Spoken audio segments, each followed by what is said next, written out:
Look, let the business dictate the loyalty. Bottom line. What's happening? It's Rico. Salute to the business committee. Hit that like button, hit that subscribe button. We in here. Day 27/28. Brendan Paul. Summary testimony. Diddy has no one on his side. Damn. It's crazy. We are headed towards the end of the prosecution's testimony. The defense will provide their testimony, and we will be coming to a close. Brendan Paul, he speaks to how the job was time consuming, to how he had to be at Diddy's beck and call, and his history as a college basketball player from 2018 to 2020 at Syracuse.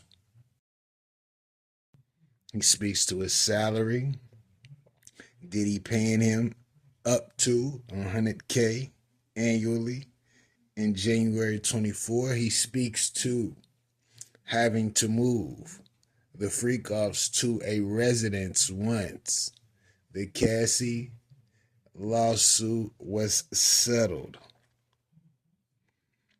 He speaks to the ups and downs that Diddy has as an employer-employee relationship. He also speaks to how Chief of Staff KK told him to keep a low profile working for Diddy. He stays on an emotional roller coaster. Then he speaks to the drugs, the marijuana, the cocaine, the ecstasy, the Tusi, the pink cocaine,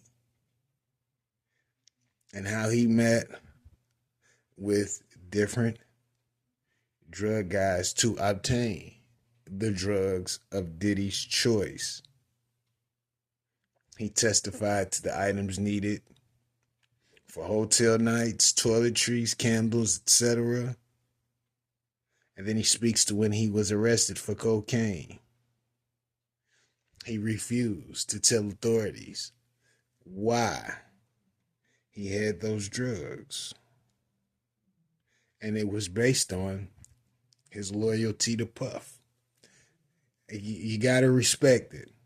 You gotta respect it. He only spoke because he, I guess, essentially had to. Can't be mad at that at all.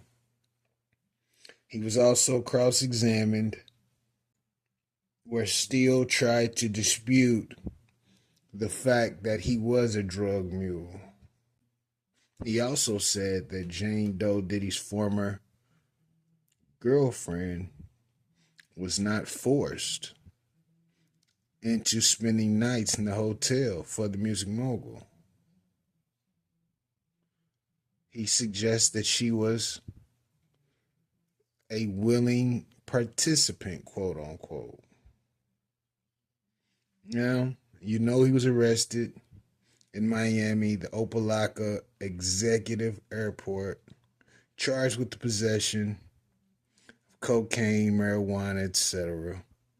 And this is when they probably provided the immunity. Because Diddy wasn't arrested when he was arrested, but he was arrested because he had large amounts of drugs. Ultimately, Brendan didn't seem like he had friction with Diddy. He just suggested that the relationship was complicated. But no hard feelings, none at all. And he also denied that he was a part of a criminal